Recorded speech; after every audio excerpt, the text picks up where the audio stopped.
So I am Chloe Cole. I am a detransitioned activist, and I am an advocate for the rights of children, for parents and families, and I travel across the US and abroad to do my advocacy work.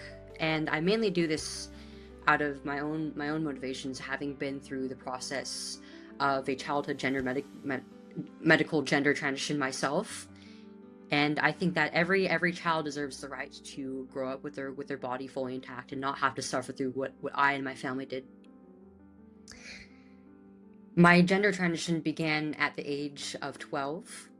In the years before that, I was a bit more of a boyish girl in a lot of ways. I related a lot more to my brothers, to my male schoolmates, and I never quite liked being feminine. The older I got, the shorter I cut my hair, the more I wore boys' clothing, the more I played video games and explored the world around me rather than being amongst my girlfriends and participating in more traditionally feminine activities.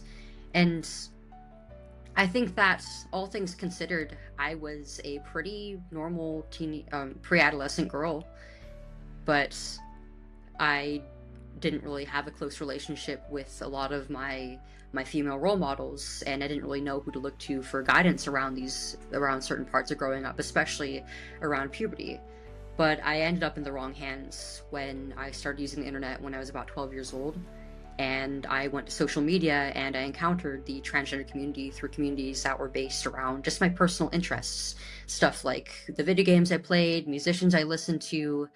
There were a lot of kids my age who were in these communities who talked about some very similar experiences that I was going through. But when they started to view their life and themselves within the framework of transgenderism, then they talked about feeling so much happier, and especially within this community. And as a girl who was a little bit awkward, a little bit lonely, this was something that had really personally spoken to me. And the more that I questioned, the more that I started to believe that I actually was just like them, and that I was never meant to be a girl, but a a young man who happened to be trapped in the body of a woman. It was a gradual realization over the course of my medical transition, which I began at the age of 13 with a chemical castration agent that they used to stop my puberty, and the weekly administration of high doses of testosterone injections.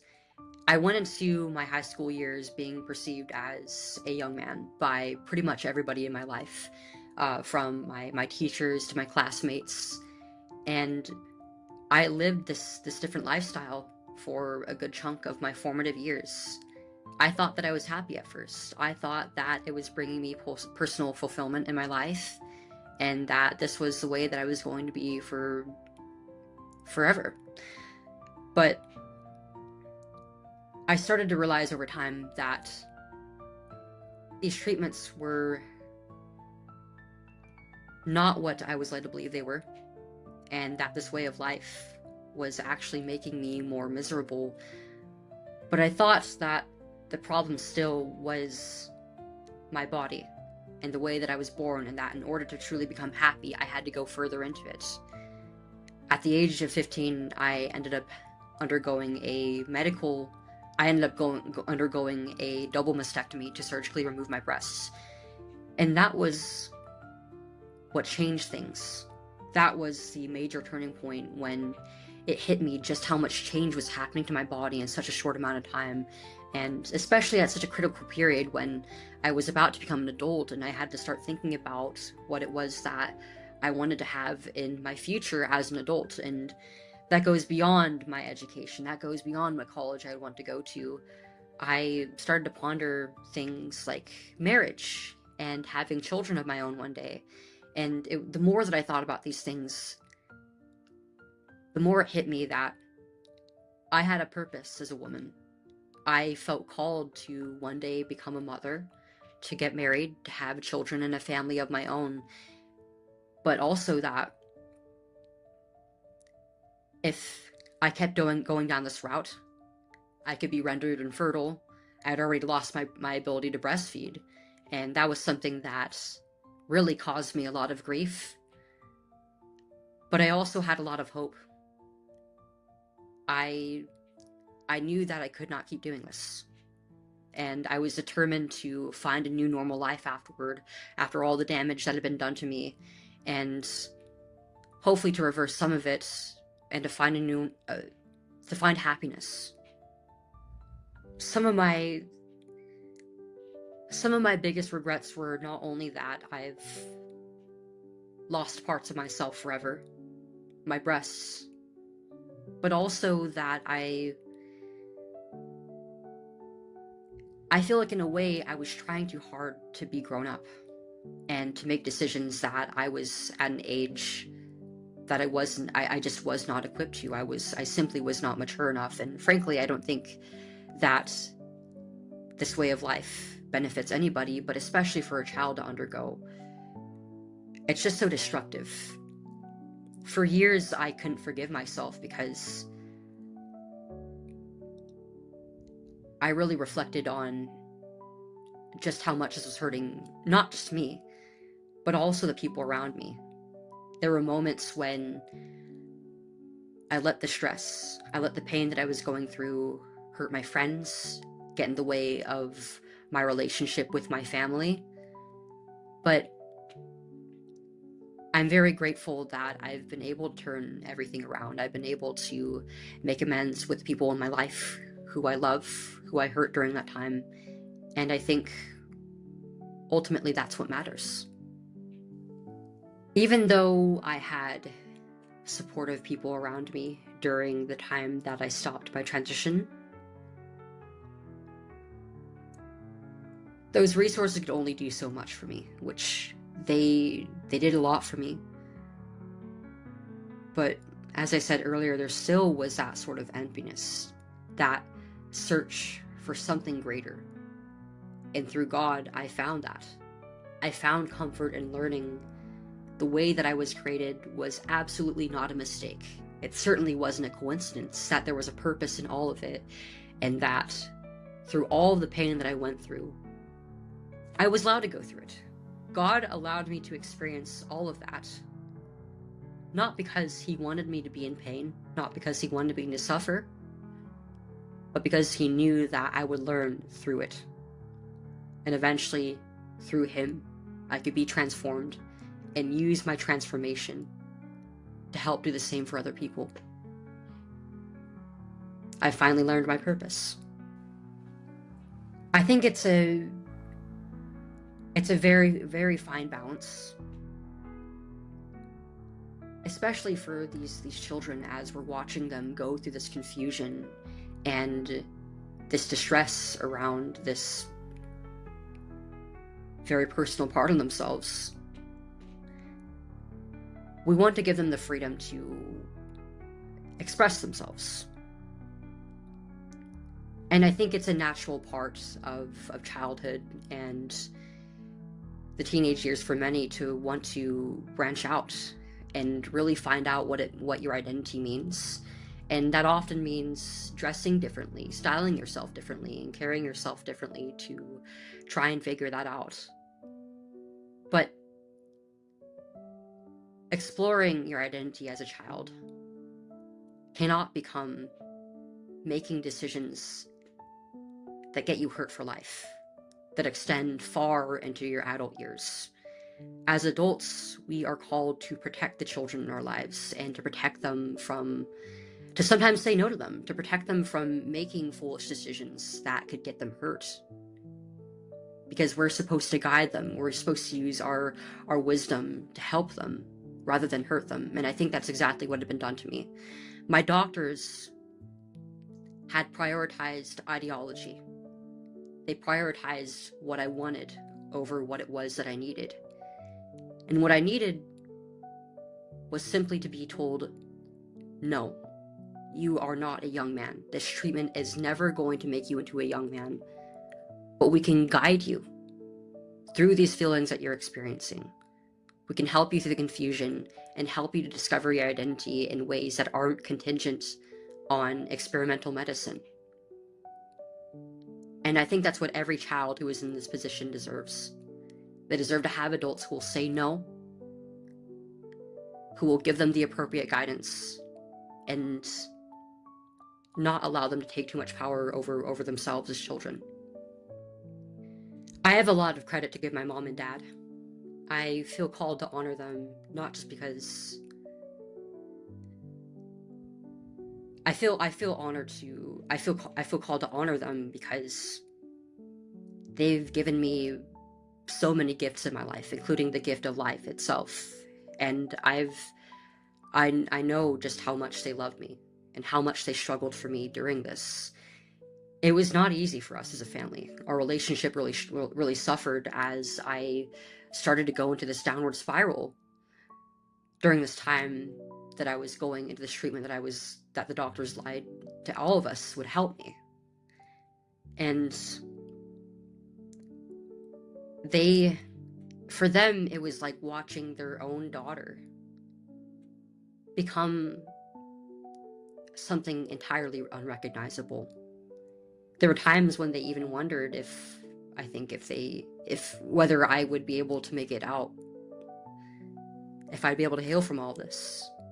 But I think the fact that I have been able to transform the pain that we went through together into a force for good out in the world, to help other families, to help other children, is something that has really glued us back together as a family.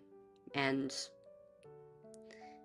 we've had the opportunity to talk over things a lot over the last few years, and both me and my mom and dad, we all have our regrets about how we handled things during those years. But I think, I always reassure them and tell them that I know that they did their best, that they did the best they could under the amount of pressure that they were put under. And that's a kind of pain that I never want to know myself, and I hope no other parent ever from here on out ever has to go through that either. But they tell me very often that they're proud of me, that with how often I go on my expeditions, just how much they miss me, and we both love each other very much. You have to balance telling the truth to your child with having compassion for them and connecting with them. In order to effectively do so, you have to meet your kid where they're at and build your relationship with them on a deeper level, to let them know that you're not going to get mad at them for the way that they feel, that they can come to you to talk about anything, but also that if you see that they could be in danger, if you start seeing red flags, you're going to push back on it for the sake of their safety. I think for any parent, regardless of whether their child is experiencing this confusion or not, you have to get on their level and talk to them about it. Because if we, as the primary influences in the lives of our children, don't talk to them first, another outside influence will. And what they could teach our children could lead them down this route of confusion and down the route of pain. So we have to tell them. And for younger kids, it can start with things as simple as, there are people out there who are confused about who they are right now. And they're suffering. And they deserve to have people around them who will show them compassion, who will show them that they care and that they see their pain, but also will not lie to them and tell them the truth and say, no, you are not transgender, you are not the opposite sex, but there is hope for you. You can find your happiness in other ways. And for parents who are already struggling with their children, it can really seem like a tough uphill battle, because this is very strongly ideological. And this ideology and its followers will often discourage children from seeking the counsel of their parents, and even to push themselves away from them and separate themselves. You have to fight against that. You have to start getting as involved as possible in their lives within reason, and ask them questions like, why do you feel this way? Who is talking to you about this? And figure out whether they're learning about this from peers, from online, from school, and act accordingly. At the end of the day, you have to make sure that you're working towards a relationship with your child where they can come to you for comfort, for guidance, for wisdom, and be able to spend time as a family and have moments that are unburdened by outside influence. So, speaking from my own experience, and also that of many other children and families and parents, a lot of the time you'll notice your child starting to withdraw, either from you or generally socially, maybe having a more depressed attitude or acting more anxiously. They might be spending more time on the internet or with new groups of friends who you might not have heard of before, who they might even be secretive about. And perhaps the most obvious change would be in their physical appearance, when they all of a sudden start changing the way they dress or style their hair, maybe cutting their hair shorter, or wearing or longer, or wearing clothes of the opposite sex, on very sudden notice.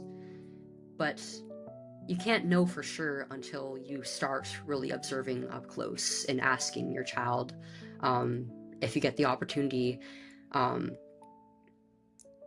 why these changes are happening, why they're making these decisions. And for a lot of children, because of the secretive way that this ideology often operates, may not immediately confess to these feelings, or that they're pursuing this way of life. And for a lot of parents, this is something that they might feel uncomfortable to do, because they might want to have a little bit of space for their kids to have privacy. But I think that there are times when, I think really actually throughout your child's life, when they're still children, you have to know about all the details of who they're communicating with online and daily life, what kind of discussions they're having. So there are parents out there who have found that while looking through their children's phones and online communications, that they're actually being groomed or influenced into believing that they are members of the opposite sex by outside influences. Sometimes it's peers, sometimes it's adults. And if it's online, then you have to nip it in the bud. A lot of parents make the choice of revoking their children's internet access completely, which I think is appropriate in these kinds of situations.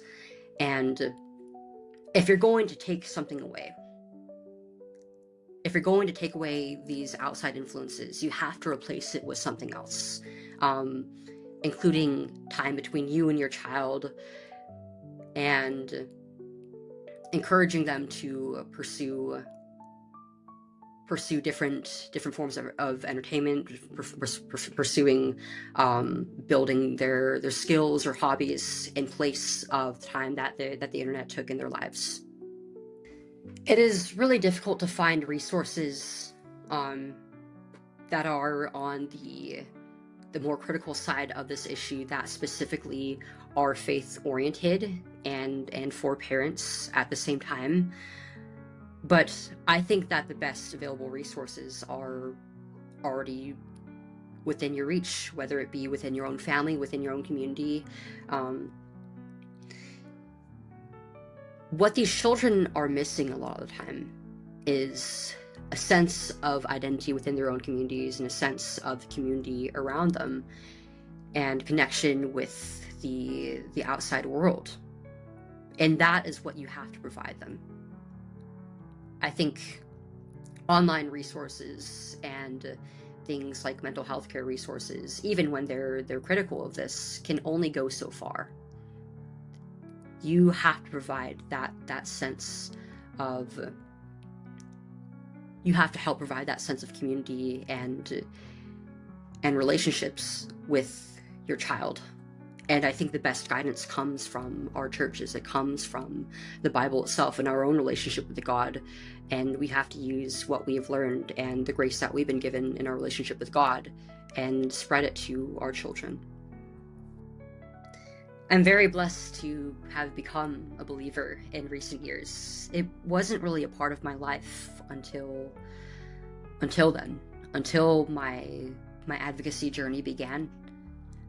I was raised in a very atheistic home, and I considered myself to be agnostic for most of my life, actually.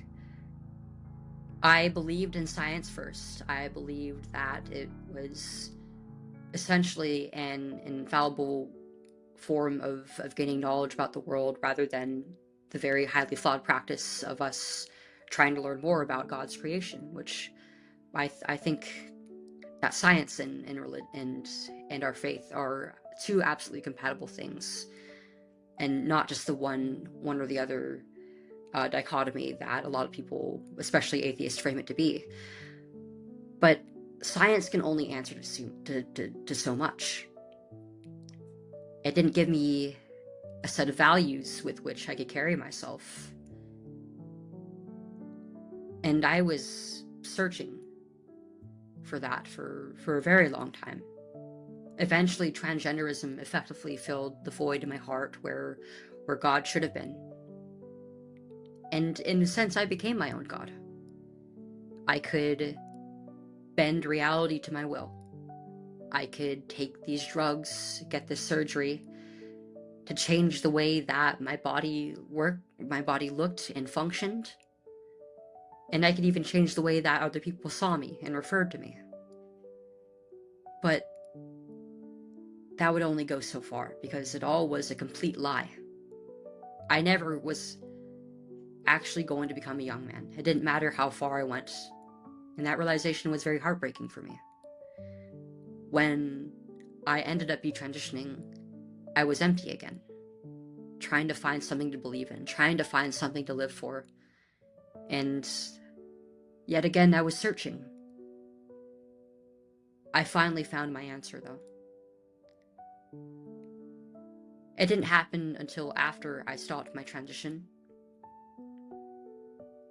But many very deeply faithful men and women started to come into my life at this time. People in different ministries, people in different churches and communities across the US, people who I had the pleasure of working with. They loved me in a way that I didn't really know was possible before. They showed me compassion when they had every reason to judge me. I was just coming out of a destructive lifestyle. I looked and sounded a little bit strange because I was just coming off of all of the hormonal treatments. And I really wasn't at my most mature at that time. I was entering the public space when I still was a teenager. I was still in high school. They could have chosen to shun me, and yet they showed the utmost compassion for me, while also holding me to account and holding me to a standard that I would inevitably stumble along the way, but I also would grow and become better and grow in my character. And eventually they taught me that this whole time God loved me because I was a part of his creation. And that even though I ran away from that, he was only waiting for me the whole time. And eventually, through all the suffering, I would learn and I would answer to his calling.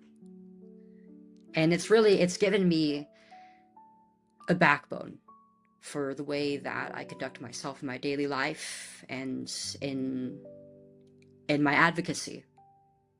It's given me a purpose to continue moving forward. It's given me healing in ways that I never thought possible before. And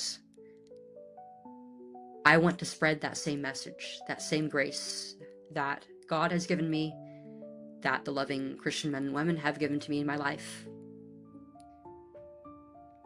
Charlie's death has been, I think it's the worst thing I've ever had to witness in my entire life, frankly. It hurts me more than anything that I have been through before. To see the moment that he died, to see all the evil going around in the wake of it, to see people slandering such an incredible man, even after he's died. But I think at the same time, there have been good things to come out in the aftermath. It's been a moment of exposing people's true character. I think that the way that people respond in the event of a tragedy reveals so much about themselves. I have seen childhood friends of mine dismiss it, celebrate it even, and it's very painful to see.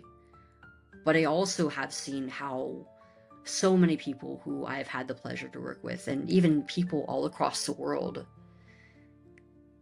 they've celebrated his life. They've honored him in the way that he deserves, and they're determined to continue fighting, or to join the fight for our culture, to honor God, to restore a Christ-centered culture, if they haven't already been a part of that. And yes, this is a very fearful time that we're living in. To see so much violence happening, especially to those of us who are believers. I mean, throughout the country, people are being hurt. People are being killed, being martyred, just for evangelizing, just for living out their faith, and even for being in their own churches. But we cannot back down. If we want to have a safer world going forward, that starts with us. We have to fight for it, because nobody else is going to pick up the torch. We have to continue having these conversations, because, I think Charlie put it best. When people stop talking, that's when violence begins. And it's the silencing of conservative and of faith-centered voices that has led to Charlie's death.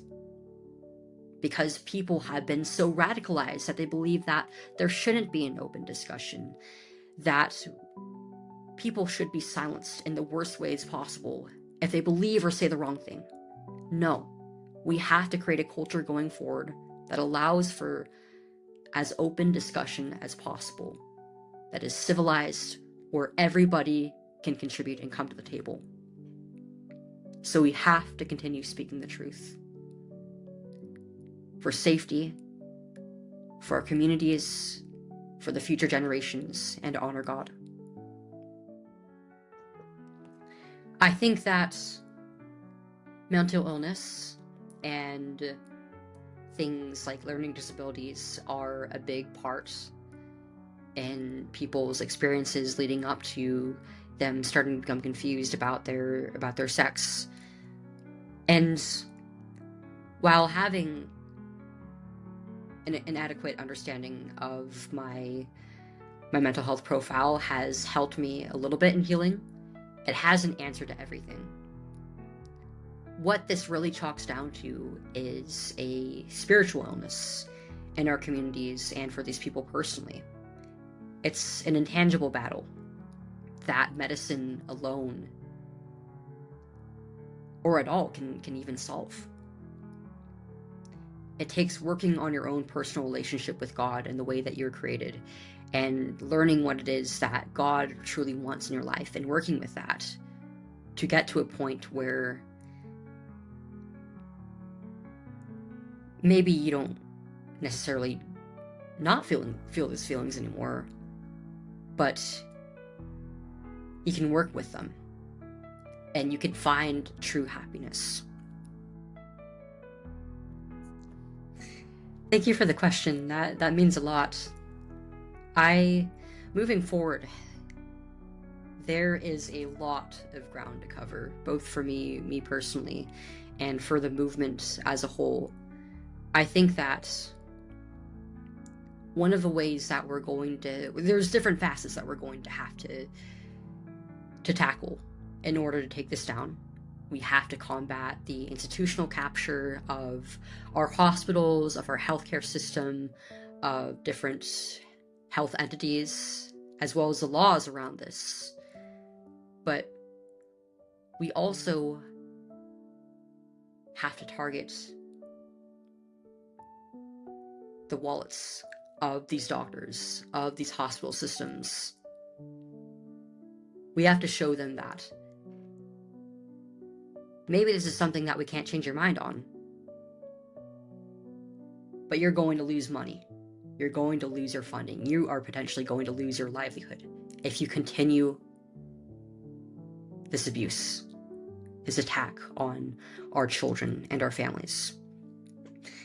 I myself have been in a lawsuit for about 3 years now, and it's been frustrating because the legal process has just been slow moving, and my healthcare provider has been trying to bury the case under a binding arbitration agreement and make it so that the truth never sees the light of day and I never get justice for myself. But a recent motion has determined that we're going to court. And for that, I'm very excited. I'm really excited and hopeful to see how things move forward from here. And I'm very hopeful that through my case, I'm going to be able to create a precedent for other children, other young people who have been harmed to follow. And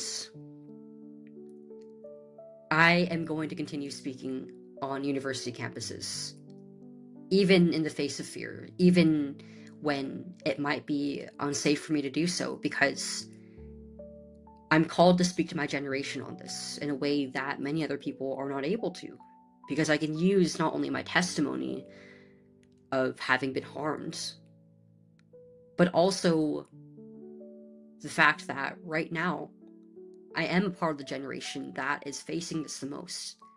They need a spokesperson. They need somebody who they can look to, who they can relate to, and see that they too can be a part of this. So I'm praying for my safety going forward, for just being able to keep the energy levels up, because I am moving at an incredible pace right now that it's hard to keep up with things. But I'm also very, very confident and very excited going forward. So there are several legal groups out there that are interested in looking actively for cases like this, because they're concerned about this happening in our communities. Personally, I've been working with Center for American Liberty for my case, and they're an incredible organization, started by Harmeet Dillon, who has since moved on to the Department of Justice. And they've had many successful cases, including that of Andy Ngo, who was attacked in Portland by Antifa. They also have worked, a lot of their clients right now actually are related to, their cases are related to transgenderism in some way. They have had I think 4 or 5 clients now, including myself, who were detransitioners who were harmed as children, and they also have worked with 2 clients for a case that was a mother and her child who secretly was being exposed to transgender ideology in the school system. So they have been in a massive fight in this battle.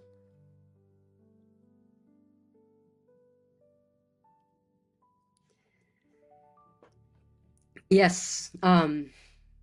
Actually, there was a case of a girl who also was in California whose case was dropped because she was in the San Francisco court system, and unfortunately they're very ideologically captured, and that goes for a lot of California. But I'm thankfully I live in a more conservative area of California, and so the court is a little bit more on board with this. But there have been absolute miracles when least expected. I know of a father who was fighting for the custody of his son, who the mother was trying to transition and raise as a genderless boy. And I mean, he was working through the same court system in San Francisco, but he managed to get his son back and safe and sound from the mother who was trying to hurt him. And I think that a lot of parents, they have fears and they have reservations about this, especially around pursuing legal action that aren't entirely unfounded, but it's worth trying because none of us can see the future. None of us know just what it is that God has in store for us going forward. It's up to us to seek it. If I were to be able to speak to my 13-year-old self, I would tell her that, well, I'd probably be the first person to really show concrete evidence to her that this doesn't work. That this is something that only leads to pain and destruction, not the opposite. Maybe for a while it'll make you think that you're happy because you got what you asked for. But eventually it's going to be much more than you bargained for, and it's going to destroy you. But it's okay to be yourself. There might only be 2 sexes, but there's a million different ways that you can be yourself. And it's okay to be different. It's okay to feel like you're not fitting in or not matching up even to your own standards. That's how everybody feels. Nobody is ever 100% happy with themselves, especially while they're growing up. But I think that pain, that discomfort with oneself is actually a necessary part of life. It's something that pushes us to move forward, to improve ourselves, to become better people. And life is just, I think, a constant series of being happy and unhappy with yourself and trying to figure out what your identity really means. Ultimately, everything is going to be okay. And if you don't get what you want, maybe it's not what you need. In my own experience and in that of many of my friends who have been in post-surgery or after years of being on these treatments already. What led us all to the realization that all this was wrong and that it was actually causing harm and not healing? Reflection on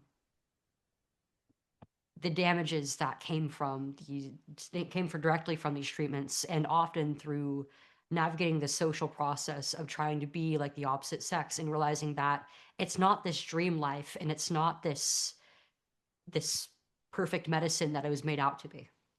So it doesn't have to get to that point for a young person.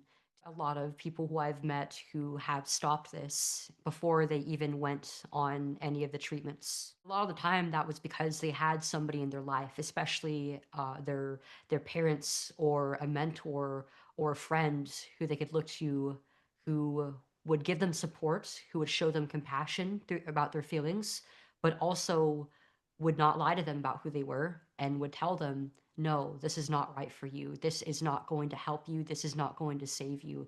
Your identity does not rest in treatments and a lifestyle that is going to harm you.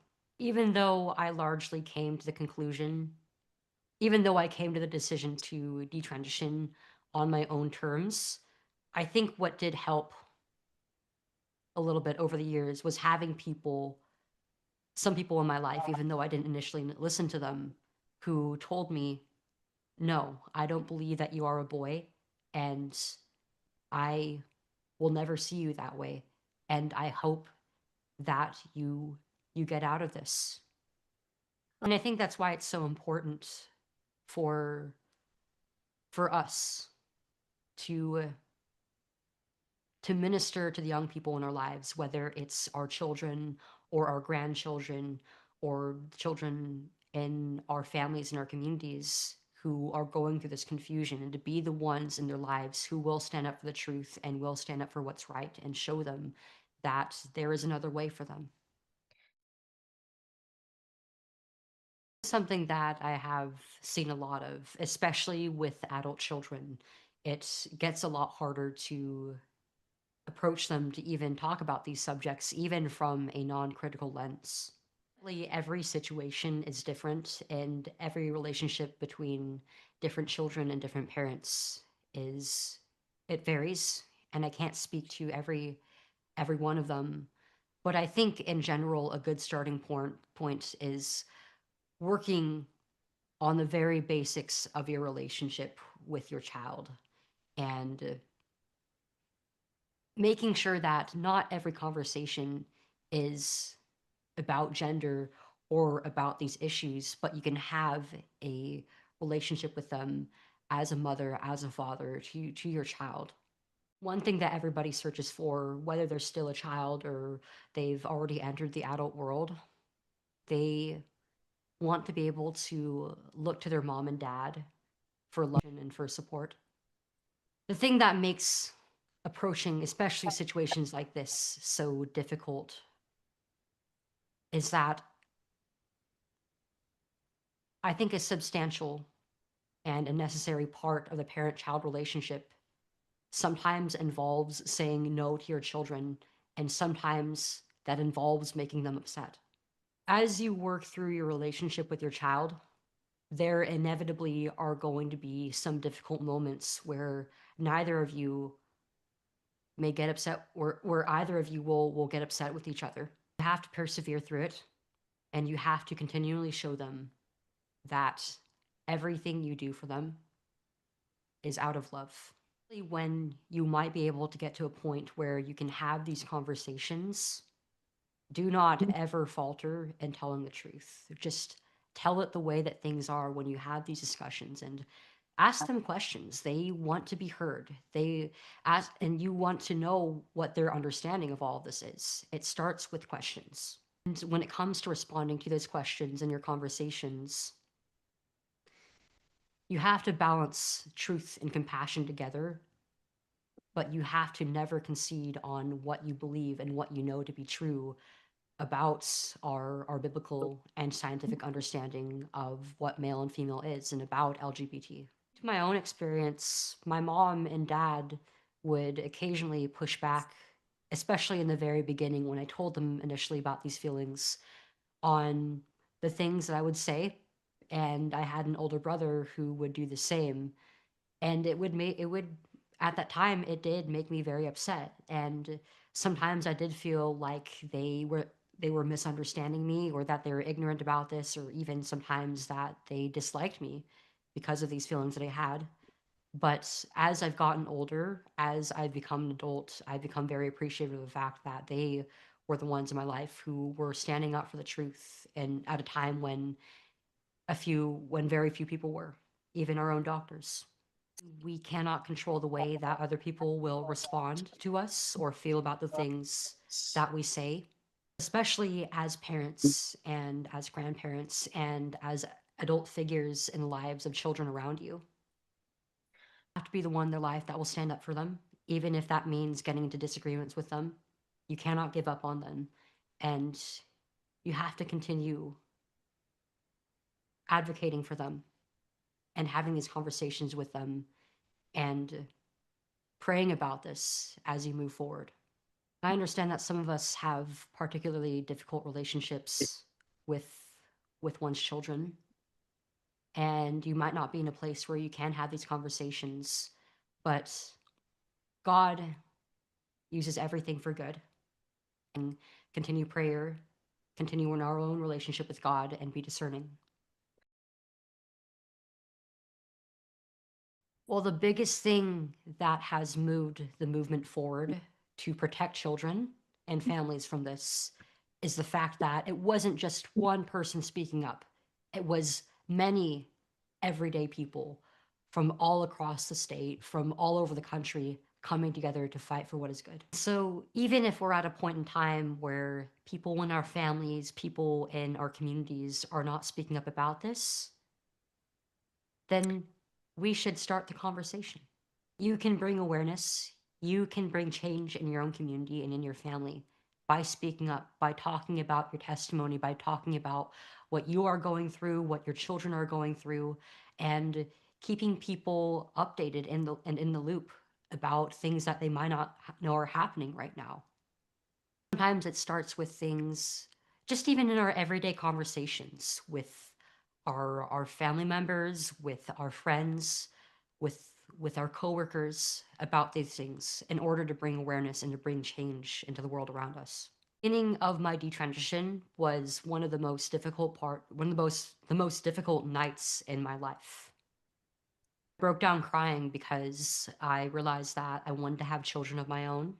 I wanted to become a wife and get married and build a family, but I was on this treatment so young that it potentially could have sterilized me, and I may never, at that point in time, I understood that maybe I would never be able to experience any of those things or go back. Even though I was afraid of the future, even though I didn't know whether I had any hope left, I chose not to look back.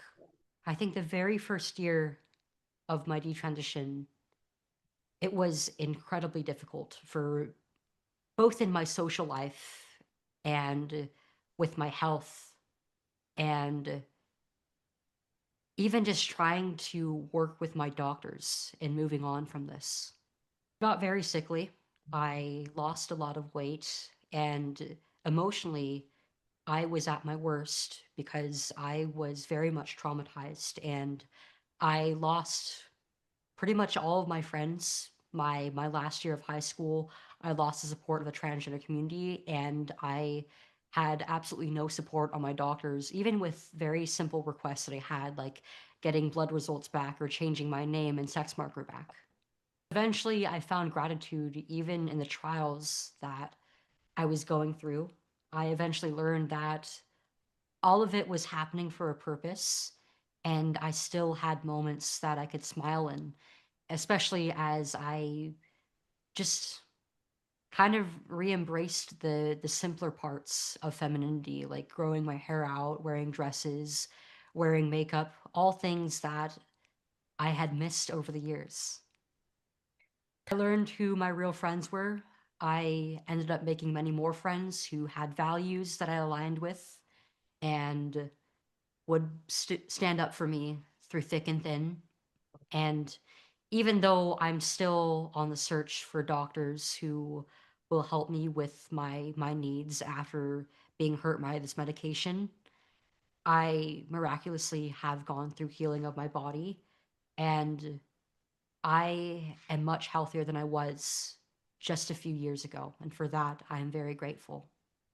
I think that is in part why so many transgender people are afraid to go back, because they're afraid that there will be no more support for them left, whether it be medically or socially. That's exactly why I speak up. I want to show people that there is hope after going through something so painful and so confusing in your life, that anybody can be redeemed by God's grace. And I am trying to work with different medical organizations on hopefully getting codes and standards in place that make it so that doctors are able to give us the help that we need through the detransition process. 我们每一个人都非常的感激哈，Chloe, we really appreciate you. I'm tearfully appreciate you to be here. So many parents, they got so much hope and so encouraged by your story. You are such a, I just want to notice someone said, "Thank you, Chloe. You are a beautiful young lady, shines from inside out. I will pray for you having your own family and your own children. God bless you." That's all our blessings to you. Okay, and 我们就把时间交给杨牧师 my husband, Pastor John. He will give us a conclusion prayer. Yeah. OK，我要中文祷告，希望我祷告的内容之后，那个薛里可以帮我私下翻译给Chloe 晓得啊。好，我们低头祷告，亲爱的，我们何等感谢你，让 Chloe 来到我们当中，他跟我们分享了许多他在一路走过的他的心得。对父母而言，他提醒我们要不停止的与孩子沟通，也要坚持不懈的为孩子祷告。对孩子而言，他们需要有人成为他们生命的导师，他们需要在他们面对霸凌、面对人生彷徨的时候，有人有坚定的膀臂来支持他们，来引导他们。